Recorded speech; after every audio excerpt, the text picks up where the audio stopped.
So next, I'll be inviting Praveen Nirmalan sir for his talk. So since last 2 years, 2019, we have started with Samrakshan things, and we are filling the Samrakshan online form. So sir will be dealing with how the Indian scenario is changing with the Samrakshan data, how when we have started preeclampsia screening, when we have started the use of Doppler in the growth restriction, how the Indian scenario is changing, how Samrakshan is helping India to change the scenarios. This is what Dr. Praveen Nirmalan sir will be talking on. So basically, Praveen Nirmalan sir, you can say, is the backbone of Samrakshan. All the things whichever we give on the online thing, all they are like very well analyzed, and always he's like putting questions in our group. So no, what he will do, what he will do.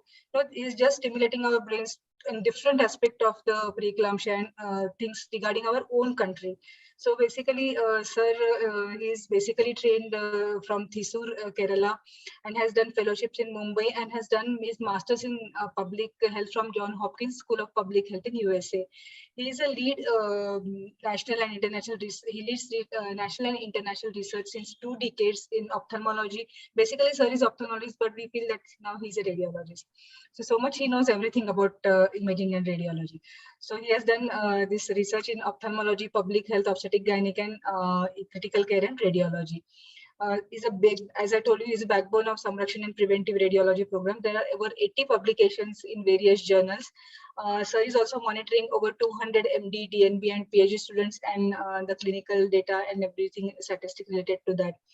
And also is a lead faculty of courses of quantitative research methods, clinical epidemiology, biostatistics, and writing in research papers. So with this introduction, I invite Praveen sir to have his talk. Welcome, sir. Thank you. And let me just share my presentation.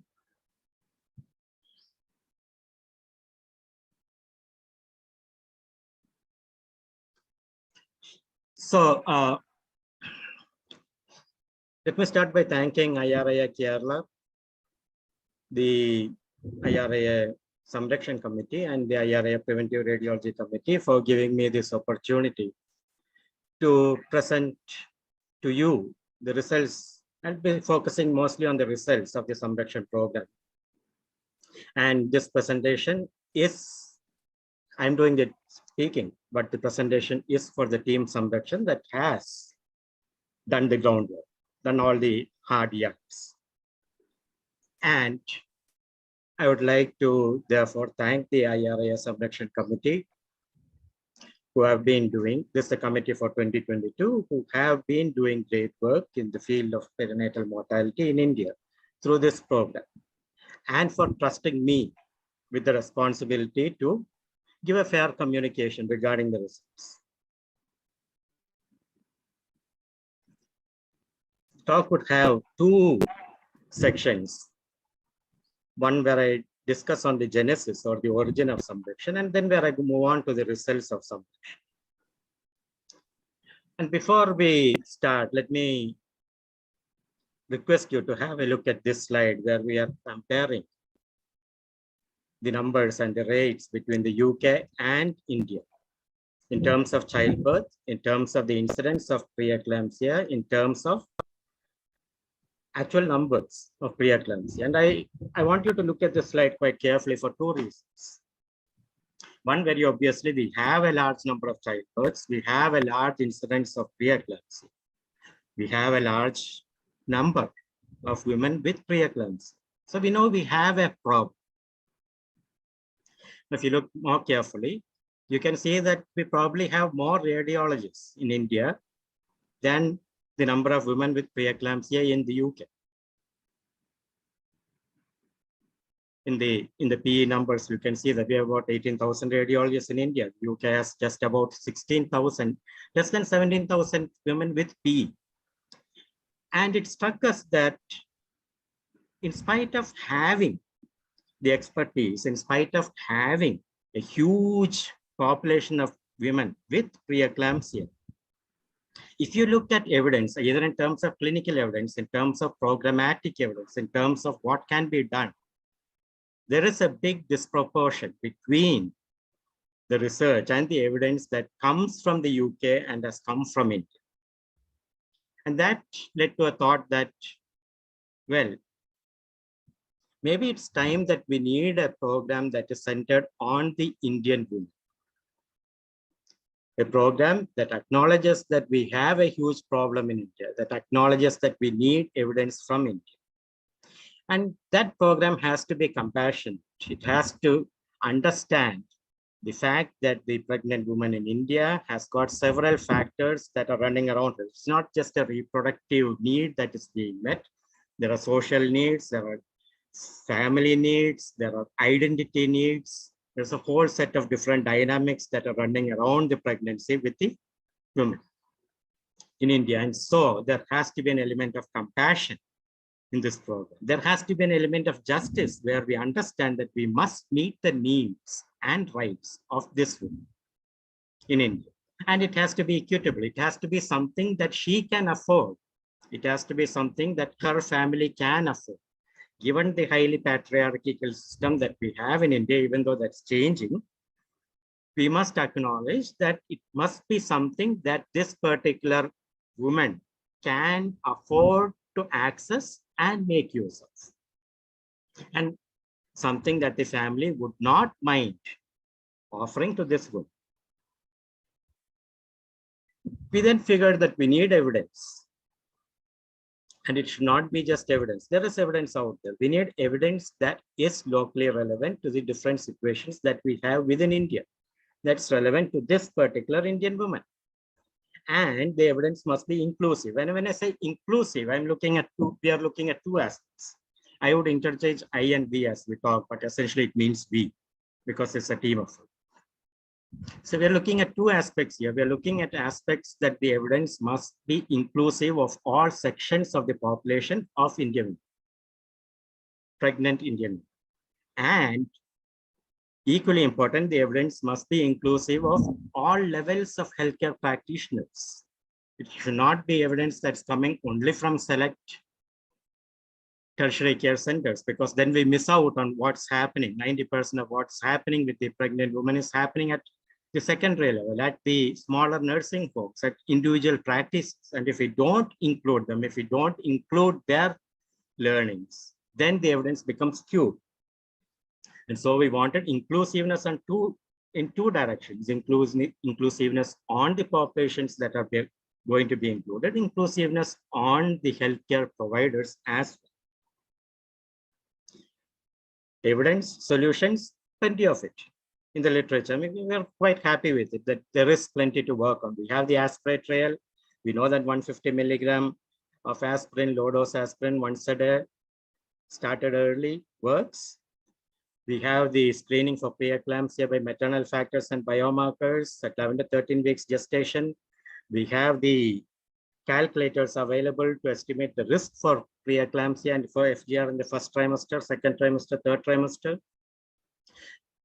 We have guidelines, and we even have the recent statement by the FIGO, the International Federation of Gynecology and Obstetrics,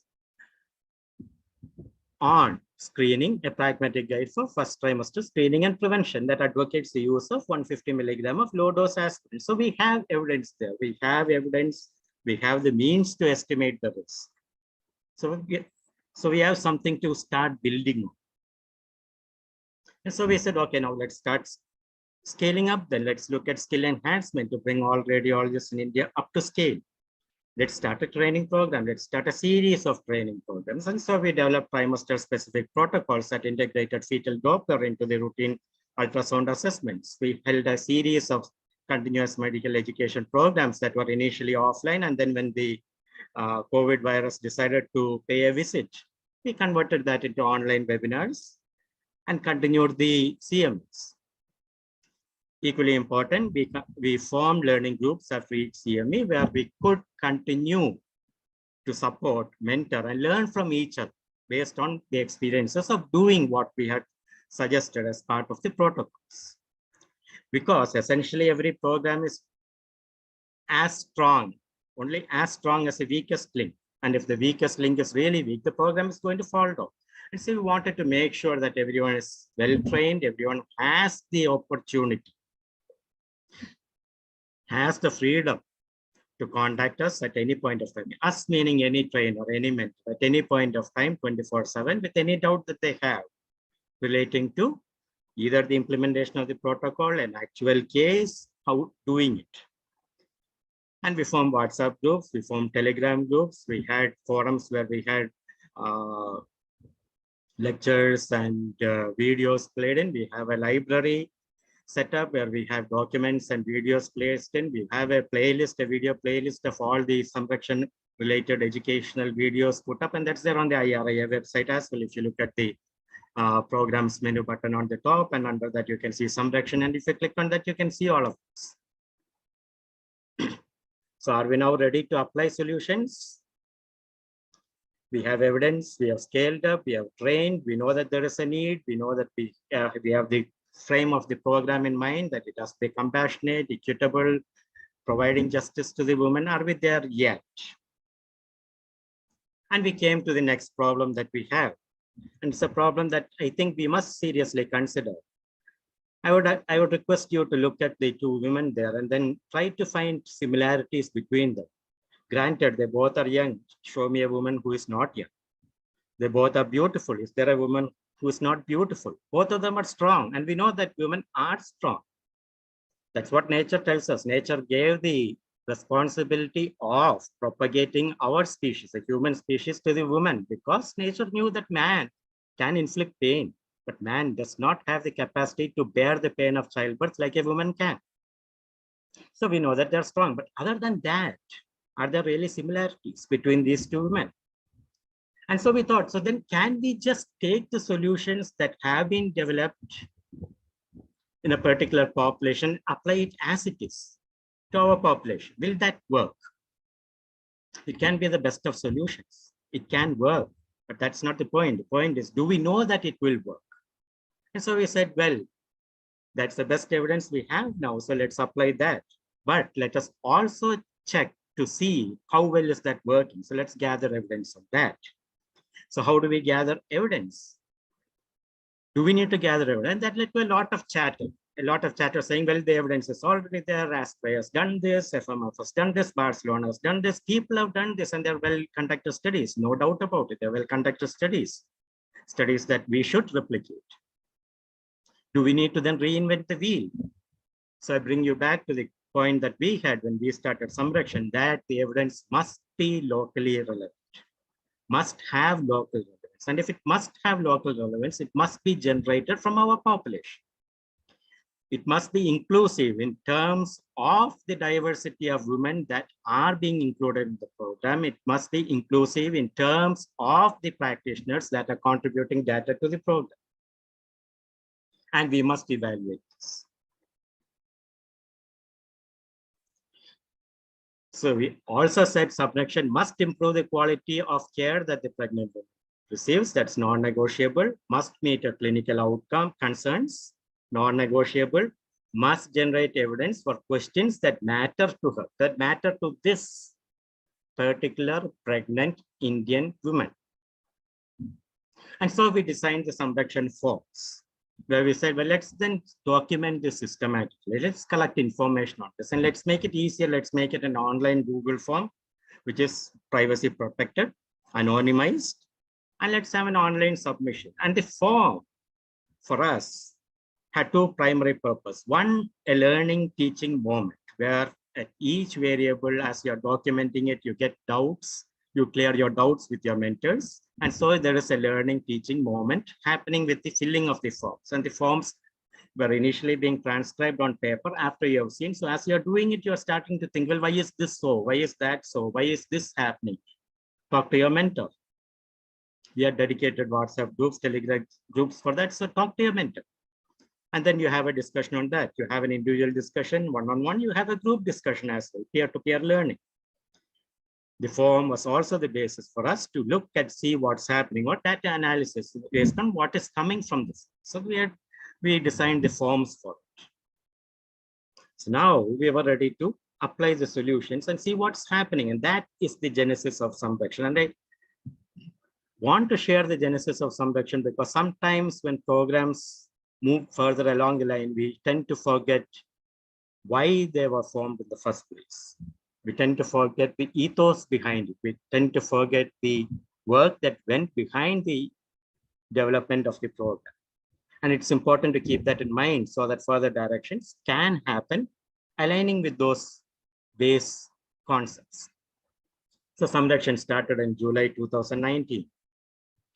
And what we knew when we started was that 8 to 10% of pregnant women in India develop P. It comes from the National Health Portal of India and from fewer studies that are there in it. We know that about 20 to 35% of fetuses may be growth restricted. And we also know that the data around the incidence of FGR in India varies widely by region, even within regions, and by definitions as well. So the data is a bit, let's say, dicey, but we know that a large chunk of the population, a large proportion of the population actually have FGR, and it's about 20 to 35%. Some studies even quote as high as 45% still. 20 to 35% would be a fair estimate.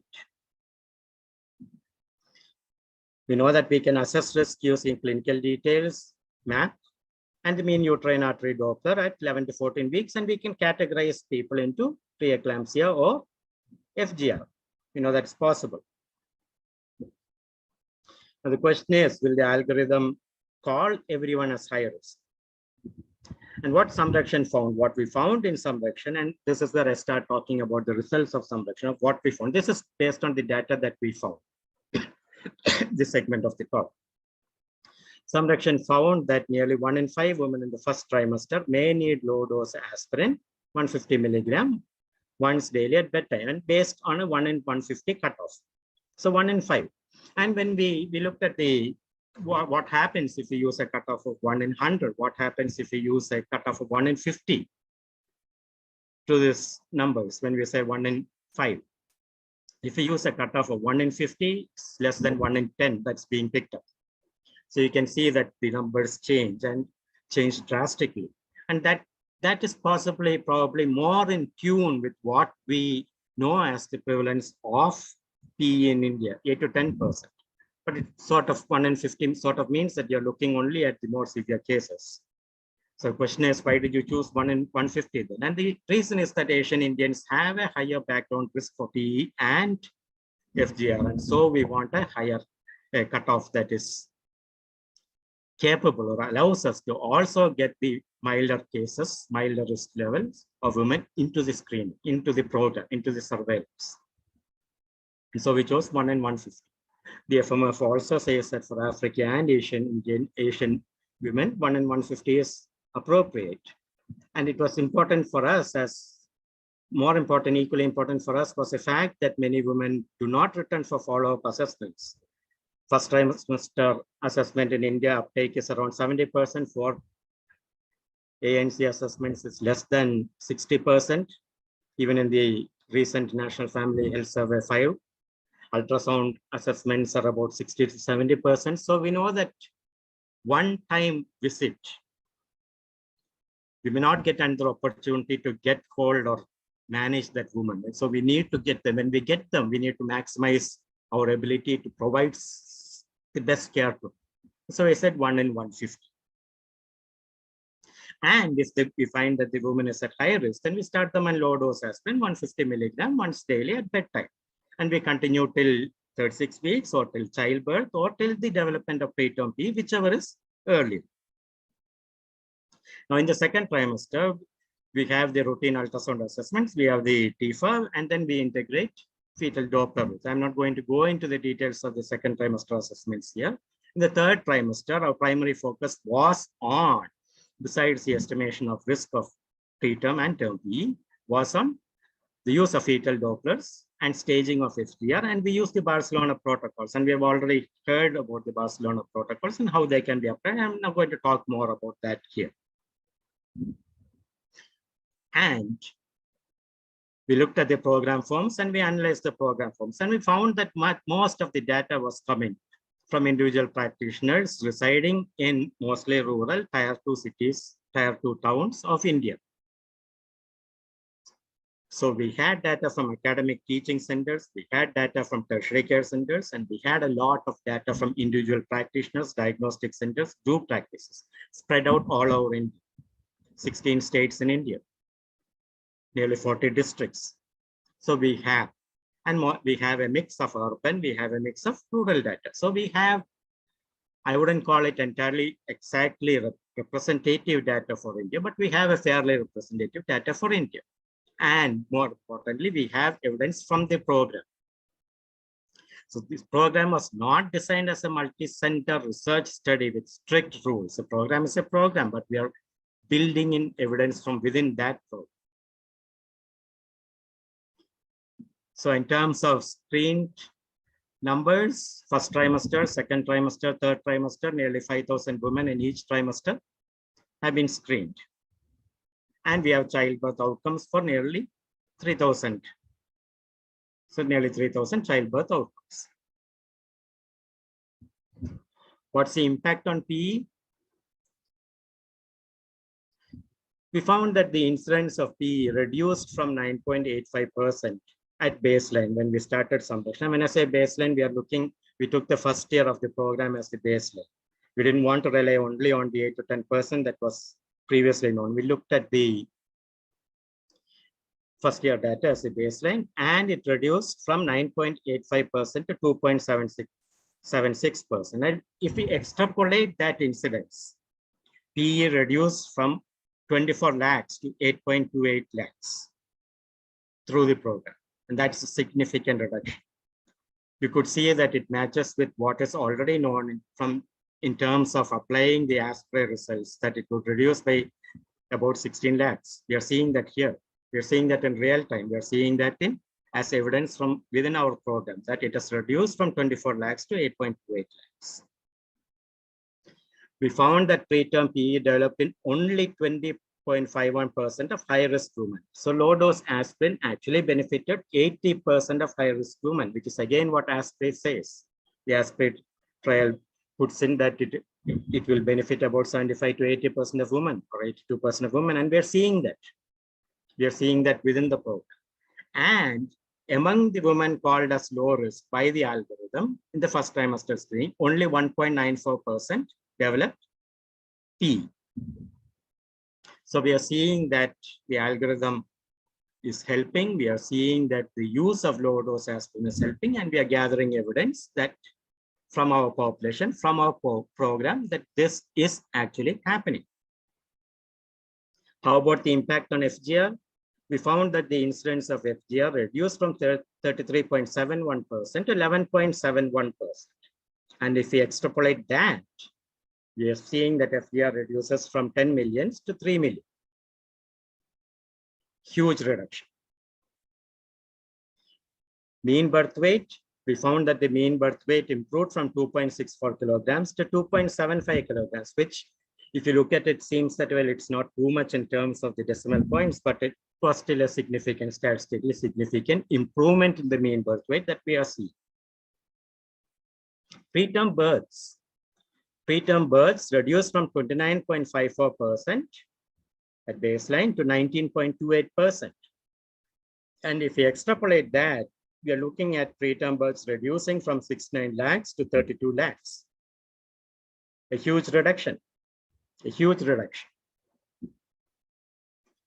Small babies, the proportion of babies that were called as SGI were now increased from 4.92% at baseline to 8.25%. And this was because of the reclassification based on Doppler from FGR to SGA.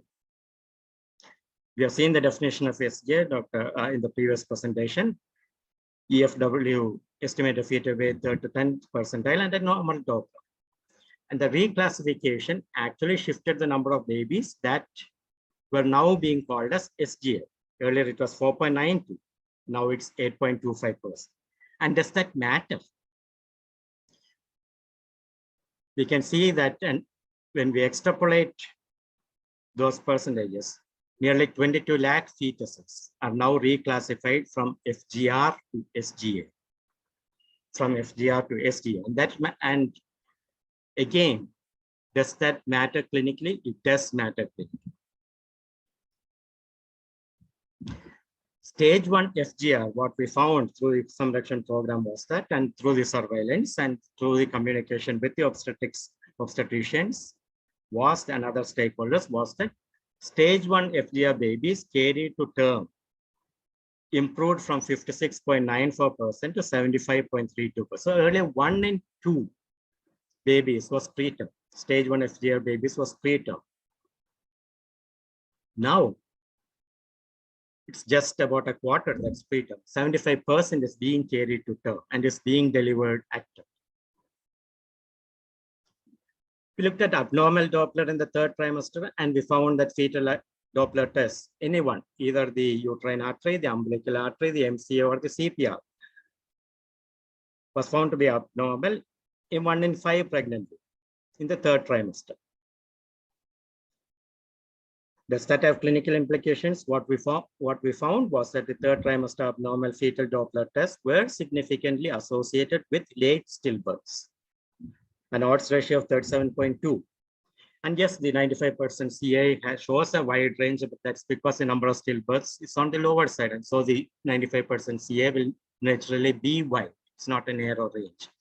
But we found that 3rd trimester abnormal fetal Doppler tests were significantly associated with late stillbirths. We didn't find that association, a significant association, even though the odds ratio were higher with term stillbirths or with neonatal mortality. But we found it with late stillbirths. We also checked to see if the ability of the individual components to discriminate for late stillbirths, term, and neonatal mortality. And we found that the AUROC, using the ROC curves, area under the ROC receiver operator characteristic curve, of all the Doppler measures was excellent for late SB. So it can discriminate between those who are at higher risk and not at higher risk for late stillbirths. All AUROCs were more than 0.85, and AUROC closer to 1 is excellent. And this is in the range of excellent.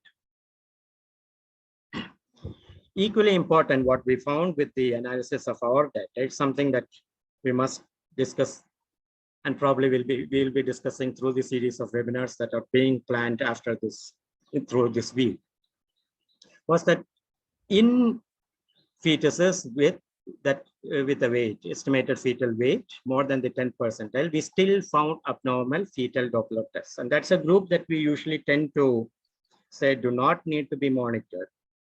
You don't need to possibly do a fetal Doppler unless you really feel that something is going off. We found that abnormal uterine artery PA was there in 9.20% and abnormal MCA in 7.25%, CPR in 8.92%. And the abnormal umbilical artery PA was there in 3.90%. So we are seeing that the possibility of an abnormal fetal Doppler test exists even in fetuses that have an EFW, estimated fetal weight, more than the 10th percentile, what would routinely or conventionally term as an AG. What did we find in terms, and when I said earlier about the implications of the classification on SGA and carrying SGA to term, what we found in perinatal mortality was that we didn't have perinatal mortality in the SGA group in Samrakshan. In the no FGR group, we had 1.48% perinatal mortality. Of that 1.48%, nearly 40% had an abnormal Doppler test.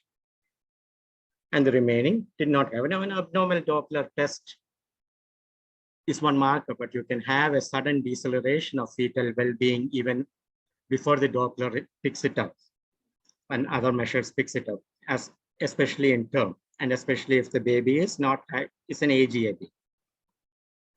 We found that perinatal mortality in FGR was 3.70%. So there is a difference. There's a difference there in the perinatal mortality in the three groups. In terms of neonatal mortality, we found that the neonatal mortality in Samrakshan was 9.86 per 1,000 live births. And the purple figure is our comparator from the National Family Health Survey for 2016, 29.5. So it reduced. If you look at that 29.5, 9.86. And the comparator in green is what the Sustainable Developmental Goal targets for 2030 are. We want it to be less than 10, we have reached that. Perinatal mortality rate has reduced from 36 to 18.97 per thousand childbirths. Maternal mortality has reduced to 58 from 113. A big reduction. Sustainable developmental goal targets for 2030 is 70. We have reached that. And we have reached that just by adding a few components to the whole process, by adding the algorithm-based risk stratification, checking for MAP, adding uterine artery Doppler to the mix, and recommending low-dose aspirin. And you have achieved all this. And through the process of the program, you are also interacting with other stakeholders in the care of the woman, especially the obstetrician, the neonatologist. You are also talking to the family members. You're also counseling them to make sure that they go for regular follow-ups, if not with you, at least with someone, that they go for regular follow-ups. You're trying to build a greater ANC coverage, sustainable ANC coverage through the program. And all of this is working. And this is a proof that this is the evidence that's coming from the Samrakshan program based on the data that the practitioners of Samrakshan, radiologists in India, have submitted. Now let's just do the math. Low dose aspirin, 150 milligram once daily may cost you 1 Indian rupee per day. At least when I bought it, it was 1 rupee per day for 150 milligram. Low dose aspirin daily for 25 weeks, 36 weeks, 11 weeks. 25 weeks will cost around 175 rupees. PE, the management of preeclampsia, will cost an additional 30,000 to 150,000, 1,50,000 rupees for treatment. So it's a no-brainer to see what helps. The math is staring right there. The evidence from the program is right there. Now, that is the results from the Samrakshan. Let me just move on to the challenges and opportunities that we see. We found that the second trimester assessment prevalence of congenital abnormalities 3.81% is significantly lower than women diagnosed with PE or at high risk for PE, 6.61%, and women with early FGR or at higher risk for FGR, 6.80%. Yet, even as we speak at this moment in India, the focus of almost all fetal radiology ultrasound sessions or conferences or meetings or whatever names you call them remain almost entirely on congenital abnormalities. And that's something that we need to seriously look at. Why is that so? Yes, congenital abnormalities, chromosomal abnormalities, the detection of which are important. There's no second guessing on that. There's no saying that they're not important. But why would you not look at something that is more prevalent, something that is there in large numbers, something that has equally serious consequences, both on the health of the mother and on the health of the fetus? Short-term consequences, long-term consequences, and long-term consequences not just for the fetus, future generations, which in turn implies long-term consequences for the overall health of the country, which is a matter of concern when we consider the high magnitude of metabolic syndromes in India. So why would we not focus on that? Is something that is, to put it mildly, quite surprising. Challenges and opportunities that we have. Every challenge is an opportunity. Every opportunity is a challenge. Integration of fetal Doppler. How do we scale that up even further? The prescriptive practice of low-dose aspirin, where the radiologist recommends the administration of low-dose aspirin to the obstetrician, who then says, well, I don't like 150 milligrams. I will do 75, or I will go by weight. And it's good that FIGO has now come up with 150. Earlier, we had papers from India, a few papers from North India that had shown how 150 is much better than the use of 75, but still there was resistance, and there still is resistance to the use of 150 milligrams. But we are seeing that evidence, and Samrakshan is showing some evidence on these aspects. Longitudinal follow-up assessments, how do we improve that? We are with a population that either does not return for follow-up for whatever reasons, whatever constraints and limitations they have, or goes window shopping and moves beyond. We have referring doctors who decide that, well, I'll keep everyone happy, so I'll send you once to this doctor, I'll send you once to that doctor. So how do we improve the longitudinal follow-up assessments? How do we improve compliance with antenatal care schedules? How do we improve a multidisciplinary team approach, which is what we started with Samrakshan, where we had outreach programs, outreach initiatives, discussions with the obstetricians, with the gynecologists, with the neonatologists, with geneticians, with concerned stakeholders, policymakers, district level health workers, health managers, health workers, ASHA workers, the whole set. And how do we build in a multidisciplinary team approach? Because it's not just about one discipline or another discipline doing it. It's about doing it together and doing it correct, doing it well together. We also looked at questions in terms of, we are also looking at questions in terms of our estimates of FG are based only on the estimated fetal weight and biometry value. And we are saying that what are the implications of abnormal Dopplers in the EFW more than 10 centile? So then should we look at functional effects more than the biometry growth parameters? Do we look at both together? How do we balance that? Do we give equal weight for it?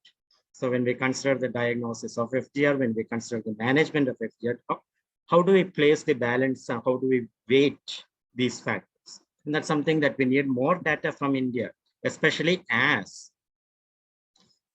we have inconsistency in the use of charts, growth charts. And we have, as rightly pointed out earlier, we have either an undercall or overcall if we use the charts based on Indian data. And again, if we rely on Hadlock was not developed with any consideration for Asian Indian population. It's a smaller number long back. So does all of this work? So do we need our own data? And leads us to we need normative fetal Doppler parameters for our population. And we have put this out, or we have submitted this paper where we have shown that the mean uterine artery values at the 95 percentile level are different for the population that we saw in Samrakshan compared to the global reference rate. It was not different for the, not statistically significantly different for the 5th and 50th percentile, but at the 95th percentile, there was a significant difference. So then we need to have normative fetal Doppler parameters for our population. We need normative fetal biometry parameters for our population. And we need to incorporate that into the machines that we use for our population in our country. Moving forward, we are going to look at preterm births. We are going to look at predictive algorithms for a variety of conditions, including preterm births. We're going to look at stillbirths.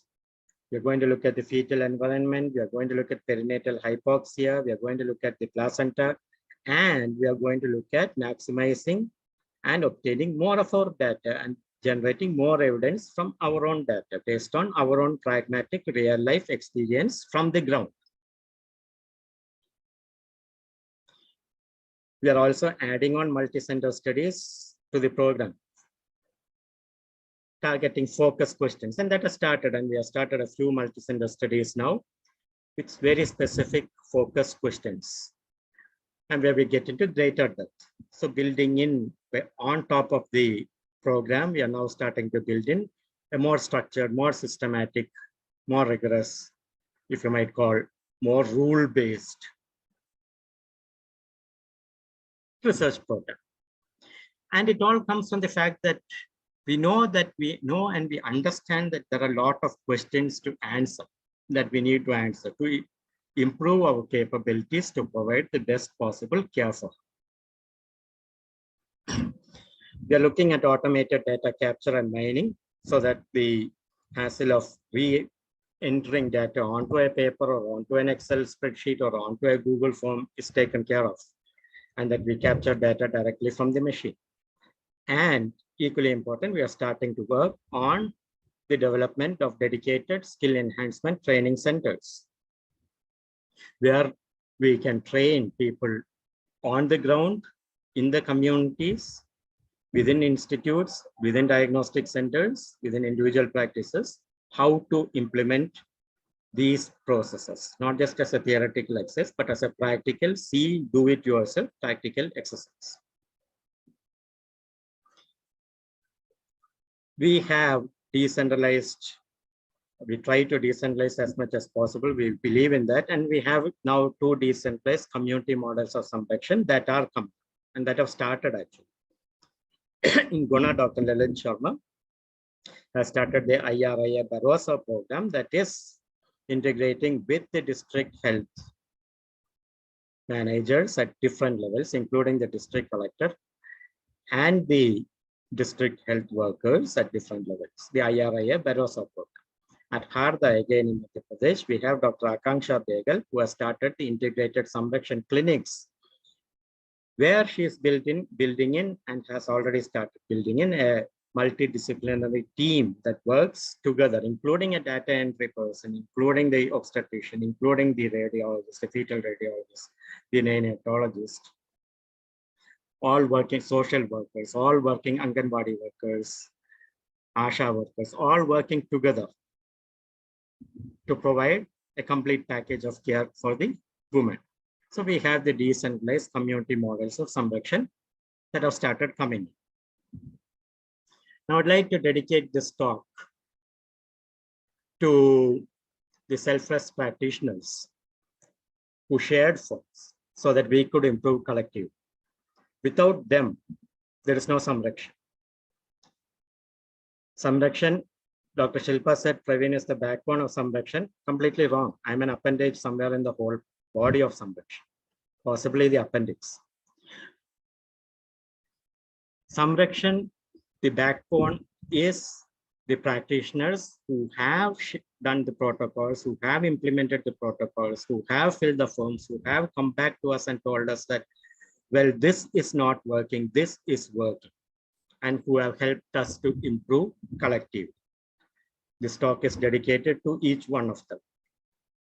Equally important, this talk is dedicated to all the women who help us find answers. All the pregnant women who help us, who allow us to assess them. Not a statistic, they're not a statistic, they're more than a statistic, they're more than a scan image. Without them, we're not going to gain knowledge.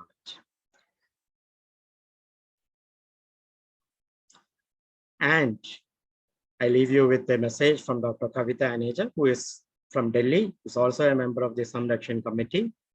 I feel for the cause, do you? The doors of Samrakshan are wide open for any practitioner at any level, any fetal radiology practitioner at any level of care to become a participant. You can walk through at any time. You can join us at any time. You can be part of the program at any time. So once again, thank you for giving me the opportunity to share the results with you, and let me stop talking and let me stop sharing. Absolutely. Thank you very, very much, Praveen sir. As I said, you are saying that we are backbone. Okay, we are filling the form, but tabulating them and letting us know what are the things are happening, that an appendix cannot do. So you can't say that. You are such a major part of our team, basically. So thank you very much for your wonderful talk and the description of whatever we have done. So there is one question for Vimal sir, one question for you. In late FGR, is it uterine artery PI or the umbilical PI which is important? Question is that in Delphi consensus, what it is the umbilical artery which they have taken into the Delphi consensus definition.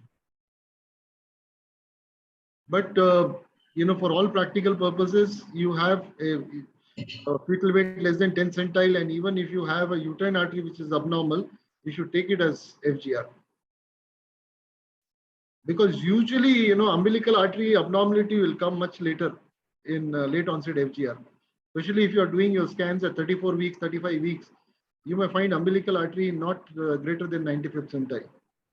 And that actually, more than the 32 weeks period, I feel we should use umbilical artery abnormal at definition actually tells you that this is more likely to be an early onset, and if umbilical artery is normal, this is more likely to be late onset FGM. Can I just add on to that? One thing that we need to realize with the Delphi consensus is that it's a consensus program that is usually by invitation, that is built on the experience and some amount of evidence that is there all over the world. And it's a consensus statement built on the personal experiences of experts. Now, if you look at where they come from or the levels of care that they work in, a Delphi consent, not just in radiology, I'm not just talking about this, but in any field of medicine, has its limitations in how much it can apply to all situations. So when we say it's a consensus statement, a Delphi consensus statement, that is one way of developing a consensus. It doesn't end there. That's the beginning of then saying, if I apply it, how does it work? And do I need to alter that? And you can actually check this. You would find that in any medical discipline, so it's not a pointing of fingers at this particular Delphi, you would find that consensus statements appear. They are then consensus consensus statements appear, and they are then recommended to be applied, but no one evaluates that to see what happens. And when no one evaluates that to see what happens, there's nothing to say that, well, they are actually doing the good that they're supposed to be doing. So you go back to that and then you can cross-check this. You go back to that and say, well, where are these statements coming from and where are they picking that from? And for most parts, you would see that they come from certain systematic reviews, they come from certain meta-analysis, but the amount of data that goes into that, the amount of evidence that goes into the making of that is small. So Delphi consensus statements or any consensus statements provided by any society gives you the initial framework. It's my personal opinion, gives you the initial framework to start building on. It does not say that's the end. You have to build, you have to implement, you have to evaluate, you have to go and revisit those statements to see if they are actually doing the good that they're supposed to be doing. See, honestly, the problem is that most of these consensus and the meta-analysis or the guidelines that we get, see, we just read the conclusion of that. See, if you read every word through that, if you read the fine print, you will find that there are so many things. Even if you go look at the Delphi consensus, you will find that it wasn't 100% consensus. They've already made statements that there is so much that still needs to be, we are not able to define. And then meta-analysis generally is written by people who actually do not work on the field. See, they sit and just make meta-analysis. They just collect data and they just put it across. So as you rightly pointed out, we need to use it as a starting point. And we need to see also that whether we can validate that in our own practice. The same is the case. I think the biggest question at this moment in the world for FGR is which growth chart to follow. Exactly. Now we've got so many growth charts, and every time something new walks in, we feel, oh, this is the final thing that we've got. We got the intergrowth, and everybody felt, wow, wonderful. This is real standardized, done at so many places in the world. But there were immediate contradictions, and yes, it doesn't work. We were very happy. For years, I've been using the Mediscan data, and I was strongly felt that yes, we need to have our own local. But then again, that is a population reference chart. It is not a population standard chart. Exactly. So they have taken every pregnant woman into consideration with anomalies, without anomalies, all FGRs, everything. Yes. So definitely their 10th centile actually undercalls. Exactly. And that is why last 3-4 years, I have been a very, very strong propagator of doing Doppler for every growth scan. Let us take use of hemodynamics, because there is a study by the Nicolaides group which says that no, that has actually led to more intervention, everything. But you look into our own practice. See, all scans are done by different people. Early pregnancy by someone, anomaly by someone, then you have the growth scan by someone. Now, how do I get the velocity? Exactly. it's just nice for a definition going down by 2 quartiles. But have I done the previous one? How much of standardization we have on biometry? Then India is such a huge country. Like, you know, I was speaking to Prashant Acharya. He said, see, Suresh chart is a Dravidian chart. My chart is an Aryan chart. Yeah. So, and even ethnicity, everybody, South Indian is getting married to a North Indian. So this complication is not going to go off early. We need to make the best of it. You know, we just cannot say, okay, this is too complicated. Let us not go forward. Yes, with whatever evidence we have. So I think we need to use Doppler. We need, at least in our country, we need to promote the use of Doppler for every growth scan. And you don't be, you know, you don't need to just deliver because there is a Doppler abnormality.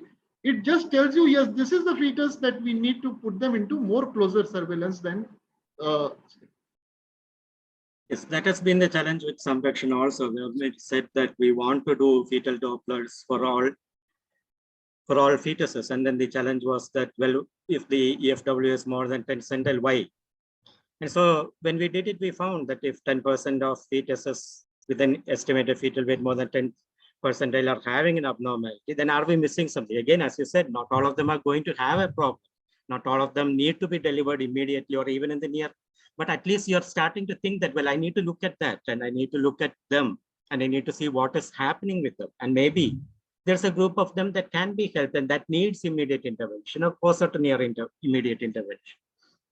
I can show you multiple cases I have had, which at 34, 35 weeks were AGA, but with CPR less than 5th centile. We put them on closer surveillance, and 37 weeks, 38 weeks, yes, they, you know, the Doppler changes increased, they became SGA. But, and there are times where people have neglected our recommendations and said, oh, abhi to umbilical artery is normal, let us do. And they have gone into IUDs also. I have 2 cases on that, which just because they did not understand the concept of late onset FGR, they just thought the cascade is still going to take place. We're going to get a DV abnormality. So that is why this goes wrong. And so I think Doppler for all, at least in our scenario where multiple people are doing different scans, should be the essence of the message that I would like to give. I get a lot of contraindications at so many places where I speak on this, but I still stick to my own, you know, feeling about it. So that is the second motto of our Samrakshan, to integrate Doppler studies in all the growth scans. The second motto is the same. So, Sir Praveen, sir, there's one question for you. Sir, when is the data available for Indian population? Let me add on. Shilpa, can I add on to what has been discussed? Yes, yes. See, I do agree that in the last whatever that Praveen and Bimal sir has right now said about this Delphi consensus. I had a presentation on early FGR, Bain or Boone. I just split in the Delphi consensus on FGR. If you look at this, 56 experts were submitted, 55 came from tertiary centers, and 38. Am I audible? Yes. Yes, you are. Yeah. 38 experts were from now US and Europe. Only 10 from Asia, 5 from Africa, and 5 from Latin America. So you can see the skewed this thing of a population like India is contributing to nearly 20% of pregnancy and childbirth, and then absolutely very minimal data is coming from India. So as Dr. Praveen rightly said, this is consensus is the beginning point, but we have to apply it in. And Samrakshan is such an attempt that we did, but it has to be on a much larger scale that we have to do it. And all stakeholders has to be brought in along with this IRIA Samrakshan project. So let me, at this point of time, I'm surprised to see Dr. Evelyn Ho-Laming still with us, because Dr. Evelyn had some other commitments. I think something has charmed Dr. Evelyn to stay back. Dr. Evelyn, please. Oh, no, I thought it was very interesting. Can you unmute? Yeah, I thought it was interesting, and I wanted to listen to exactly the scenario in India. And you rightly pointed out that a lot of the consensus statements, which I take issue with, is done by people in high resource countries in the West. And Asia is like one small group, little bit, you know, and it's like almost token that you have a bit of Africa, a little bit here and there. So, and then they impose that on us and expect us to do, you know, the so-called bidding. But you're all absolutely right. That is a starting point for us. I think one of the main reasons Asia may not have that kind of clout is because we don't have the resources to keep collecting that data and then come up with this huge database. And I think IRIA, Samrakshan, you're going in the right direction. And the reason why international, you know, people are taking notice is because it's a big group. So if you keep accruing this data that you have, you may even say, hey, in Asia, we should do it this way. These are our reference points. And this is where we go forward. So I think it's a very, very good step. And I really would love to see you all carry it on and keep collecting the data. For example, what Dr. Bimal felt, what he feels that Doppler should be used. And then actually prior to this, I had to Google on eclampsia. It's a long time since I did my ONG. And I found out that there are centers who are promoting screening of Doppler even in Western countries. So I was, you know, probably not indicated in terms of consensus statements, may or may not be required for them, but may be required for on this side of the world, you know, this side of the world, or even in Africa or sub-Saharan Africa, as you mentioned, or even Latin America, where you have a lot of low resource countries. So very interesting information. I mean, Dr. Praveen also gave a lot of interesting information on how great that, you know, that little extra effort, which by the way is a lot of effort, because if you add every additional patient, that 2 minutes that you take, it becomes a lot in a day. So yeah, it's very interesting data. I hope you all successfully continue to accrue data and then provide the evidence, because India is a huge country. By yourself, you can be a huge database. That's what I always say. In 2018, the whole of European continent had 48 lakh live births. In one state of India, in Uttar Pradesh, we had 52 lakh live births. So the kind of data that India can provide to the world is huge, but we are not tapping it. That's a problem. Yeah, the thing is to put in resources. Government has to put in resources. It's not just institutions. You need the government supporting you. And, you know, everybody is fighting for that pie from the government. So, you know, food obviously is very important. And I would say maybe your fetal deaths also contributed a lot by malnutrition and undernutrition. It happens in all our countries which have got, you know, rural areas. That's one of the things. That all contributory in the whole big picture, you know. But I think India is fantastic. If it shows that this is the way to go, then I think many countries will have to start following this technique. That's why I felt that this was a rather interesting project, and it's amazing that you have got this far, and encourage you to keep going. I don't know how you're going to get the resources. Evelyn, there is one major, Evelyn, one major problem that you come across when you interact with the health administration or the government is they are all focusing, and even the non-government agents are all focusing on the primary intervention, on improving nutrition and all those two. Very good. But this kind of an approach where we can target and risk stratify and apply focused management, prevention or interventions can give better results in a short term and can make a real big difference. That's what we are trying to say. But then the argument from there is that whenever we say technology, they say it's costly. But instead, they're all spending crores and crores of money, millions of money for primary intervention, which has all these 75 years of has not given sufficient momentum for the whole thing. The maternal mortality in India is still somewhere around 113. That is all huge numbers that we have still. So this is where a mental block from the governments also has to be overcome, that they always feel that anything that comes with technology is costly. Anything, whether it's a biochemical test or an imaging biomarker that we are trying to, they say that this is all costly, India cannot afford it. So maybe in many of the countries in Asia Oceania, maybe also the government officials will have this kind of a attitude. So how to overcome that? What are your suggestions? So I do exactly what you're doing. Your Indians IRIA Samrakshan paper, which published your data and which I think Praveen was partly sharing as well. It's very impressive. So it's a matter of time before you accrue even more data, say in another 2 more years of keeping at it to show a significant difference. I think if you look at what WHO, is it United Nations, they're trying to eradicate cervical cancer. So how is their prevention? They are doing this self-swabbing, HPV testing and vaccination. Now, vaccination is very expensive, even in Malaysia to give that vaccination. But that HPV test is very helpful. So if WHO is looking at prevention as a cheaper alternative to treatment, then that is something that we have to keep lobbying our governments for. And I know it's like every state in India is like bigger than some countries.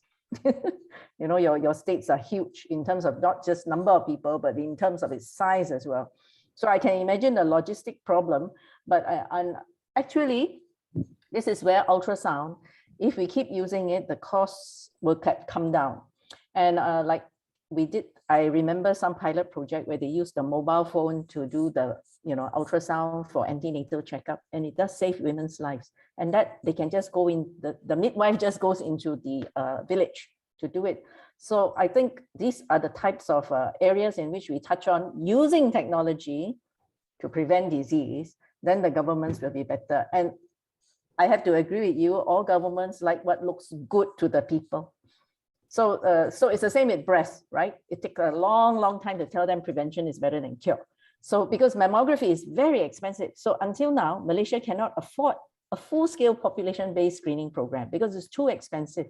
So what do? We just help women by subsidizing, or we actually encourage them, if they can afford it, to go for their screening. Cannot wait for government to give you something free. I think this is what this whole pandemic has also taught us. You don't wait for government, you help each other. You get there, you go forward, you do it. So I think IRIA is really leading the way. Maybe you can be an example for many of our smaller countries. And it's something good to actually present on a wider scale. That means in any international conference, to present your findings and how you go about it. I'm sure a lot of low-resource countries will be very interested to hear. I think you should, there is International Society of Radiology has come out with a Safe Motherhood campaign. So there was a conference recently. So we should take these measures also, these kind of projects also highlighted. And maybe, as you rightly said, about an alliance between the Asian countries, Latin American and the African countries, because these are the countries that has got the major problems on this front. So that those things I hope and wish that during your presidency, you will take lead and make a significant difference to this region. Thank you, Dr. Evelyn, for joining us and giving these valuable comments. I just want to let you know, Heman Patel, one of your IRIA past presidents, is a ISR council member. Lobby him to lobby them, because one voice alone not good enough. Two voices louder. Right. Sure. We'll take it forward to Hemant also. So I'm getting 2 votes for that. Thank you. So Shilpa, any more questions, or we are already past there is one question. For Praveen sir, where is the data available for the Indian population? Well, the IRIA has a journal that's known as the IJRI, and we have published the baseline Samrakshan paper at the start. What was the process that we envisaged and visualized? We have put that paper in there, and that's published in 2020, I think, in the IJRI. And then we have the 2-year data that's coming out now. It's accepted. You will see it in the E1 section of the IJRI now, and possibly it will come out in print maybe in the next couple of weeks. We have submitted I think 6 more papers to IJRI, and they're in different stages of review. And once they are accepted or commented upon, whichever way, then we would be putting that out it would come up in the IJRI. So the IJRI is one part where we have data from Samrakshan in. We also have put in the interim data as a series of publications and health education articles in the Journal of Fetal Radiology, which is available online, and where we have put in all the interim results that we have found in terms of fetal Doppler, in terms of first trimester screening, in terms of what it's doing, in terms of the protocols that we are using, and the whole thing is there. So we are putting out the data in multiple forms, a purely scientific academic forum like the Indian Journal of Radiology and Imaging. Also, to ensure that it doesn't just sit there in the dust-laden cobweb-filled pages of a journal, but actually translates to action, we are putting it out as videos in different regional languages, articles in different regional languages, posters, infographics, and circulating that widely through social media. So the data is there. And if you're in India, you would know that for the past 2 years, every nook and corner you can hear and see these people talk about Samrakshan and talk about the processes that are involved in it, and talk about the data that is coming through it. So the data is out there. But if you want it from a purely academic learning perspective, I would suggest look at the IJRA. The first 2 or 3 papers are there. It's a paper on dating, mismatch using different dating techniques, a paper on the baseline of IRIA, of Samrakshan, and the 2-year results. And the remaining papers, including the mean uterine artery reference ranges that I told now, the preterm births, fetal Dopplers, 3rd trimester, the association with stillbirths. Then we have the whole issue of the reclassification of FGR and SDA also coming up as a paper, which we have submitted. We have and we are now working on the impact on P and additional papers as they keep coming. So we'll have a series of papers that come subject to review and subject to acceptance. But at least we'll be submitting that. And if it doesn't get accepted, then we'll be putting it out somewhere else. I shouldn't say that. Okay, thank you. Thank you very much, sir. Our priority was to publish it in Indian Journal of Radiology and Imaging. It's a PubMed index journal. And it's open access. This is an IRIA project, and IRA, the ownership of this site belongs to IRA. And it's open access, so everyone can read. Put it in let's say the AJR or something, and then you have it locked in behind a paywall, and many people can't read, can't access, can't apply. It's useful, but it doesn't actually help too many people to put it out into practice. An open access journal, local evidence, local population, local investigators. Sounds good. Absolutely. Absolutely. You better say thank you to everyone and stop, otherwise I'll just keep talking. Now I invite Lalit sir to give the vote of thanks, and thank you, Elvin, Dr. Elvin ma'am, for your wonderful message. Help each other. So that was the really, really great. So we are just helping each other to help our country to solve its own problem and getting rid of the problems. You're trying the same. Thank you so much. So Lalit sir, over to you for the vote of thanks. Good afternoon, each and everyone. I think I am audible. Yes, sir. Okay. On behalf of Samrakshan IRA committee, I am extremely thankful to Madam Evelyn Ho for giving her such a full-time listening to us and giving her enthusiastic word on this Preeclampsia Day, Women's Day. And I am really, really very happy that you shown the interest on the Samrakshan, and you have told that you will spread the message to the Malaysia also in other capacity as president of AOSR. Thank you very much, madam. I am very much thankful to respected Dr. Vimal Sahni sir, who has enlightened us on the preeclampsia and early FGR. He is a great teacher, and I expect from him that he should start advocating the Samrakshan in the Sono Summit. The ultrasound body still they are not giving time for this, the great cause. As you are the member of SMF and as you are a great teacher, I request you to take forward the Samrakshan in your capacity. And how I'm not able to thank Praveen sir. He's our mentor, guide. Though he's younger than me, but he's far, far older than me, my guru. Thank you very much. And Dr. Rejo and Praveen, they are the two bodies, but the one soul. I thank you both.